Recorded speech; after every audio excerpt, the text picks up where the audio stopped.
Hi guys, welcome to this cute little vlog. ഇത് സായുവിൻ്റെ അച്ഛൻ്റെ വീട്ടിലേക്ക് പോകുന്ന ദിവസമാണ് കേട്ടോ. സോ രാവിലെ ഒരു 7:30-8 മണിയൊക്കെ ആയപ്പോഴേക്കും ഞങ്ങളൊക്കെ റെഡിയായി. It was quite emotional. കാരണം ഇത്രയും ദിവസം എക്സാക്ട്ലി പറയുകയാണെങ്കിൽ ഞാനൊരു 6 months ആയിട്ടും സായു ഒരു 115 days ആയിട്ടും ട്രിവാൻഡ്രം തന്നെയായിരുന്നു. ഇവിടെ എൻ്റെ മമ്മിയും അമ്മുമ്മയും പിന്നെ പ്രഭുവും ഉണ്ടായിരുന്നു. എന്ത് ഫാസ്റ്റായിട്ടാണ് വളകാപ്പ് മുതൽ ഇന്ന് ഈ ദിവസം വരെ കടന്നുപോയെന്ന് എനിക്കിപ്പോൾ ആലോചിക്കാൻ കൂടി വയ്യ. അങ്ങനെ ട്രിവാൻഡ്രത്ത് നിന്ന് എറണാകുളം വരുമ്പോൾ ഒരു വീട് മാറുന്ന അത്രയും സാധനങ്ങളുണ്ടായിരുന്നു കാറിൽ. എല്ലാം എങ്ങനെയൊക്കെയോ കുത്തി നിറച്ച് ഞങ്ങളും സൈഡിൽ ഇരിക്കാനുള്ള സ്ഥലം കണ്ടെത്തി. പിന്നെ ഈ യാത്ര ഫുള്ള് സായു നല്ല കുട്ടിയായിട്ടാണ് ഇരുന്നത്. ഇത്രയും ദൂരമൊക്കെ ഉണ്ടായിരുന്നെങ്കിലും ആർക്കും ഒരു ബുദ്ധിമുട്ടും വരുത്താതെ നല്ല സ്മൂത്തായിട്ട് ആ ഫസ്റ്റ് ലോങ് ജേണി കഴിഞ്ഞു. പ്രഭു ഞങ്ങളെ ചോറ്റാനിക്കരയിലെ എൻ്റെ വീട്ടിലാക്കിയിട്ട് പ്രഭുവിൻ്റെ വീട്ടിലേക്ക് പോയി. നാളെയാണ് ഞങ്ങൾ പ്രഭുവിൻ്റെ വീട്ടിലേക്ക് പോകുന്നത്.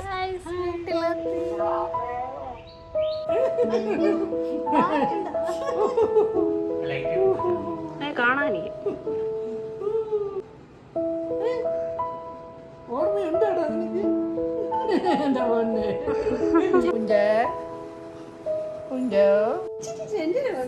സായുവിന് എൻ്റെ ഫോട്ടോ ഭയങ്കര ഇഷ്ടപ്പെട്ടു. അല്ല, ഞാൻ പടം വരച്ചത്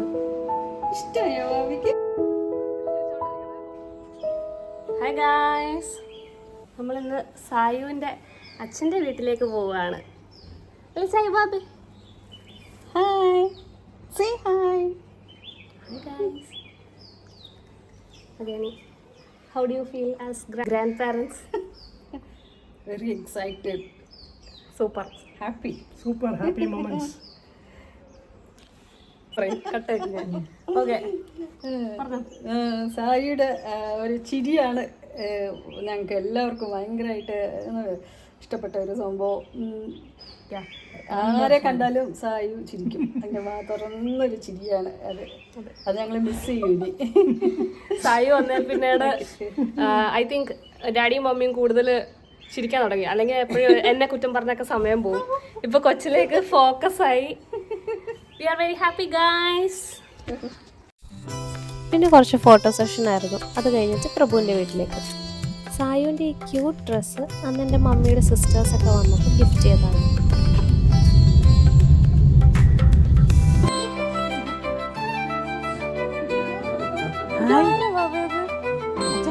ഇങ്ങനെയൊക്കെ കാണിക്കണം. ഞാൻ പ്രത്യേകം പറഞ്ഞു.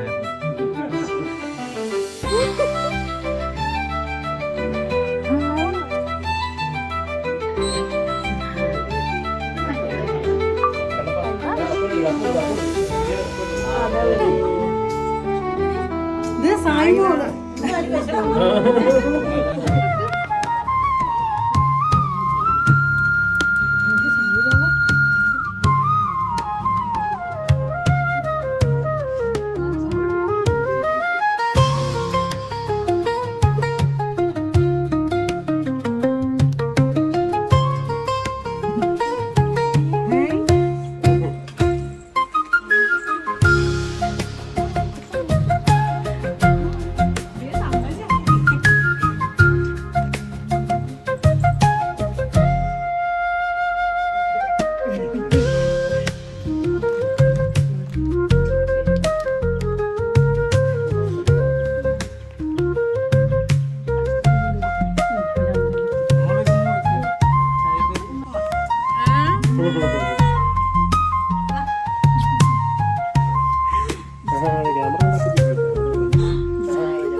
സിപ്പി ലൈറ്റ് ഇട്.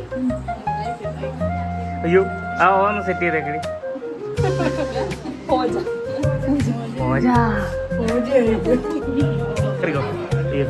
വേഗം കയറിക്കോ. ഓ എഴുന്നേന്.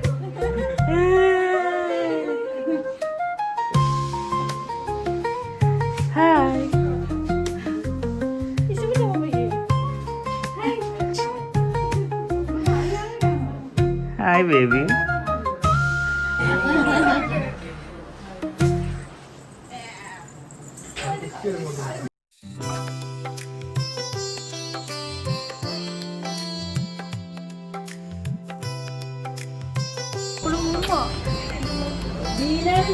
ഒരു കണ്ണു തുറക്കാൻ വയ്യ.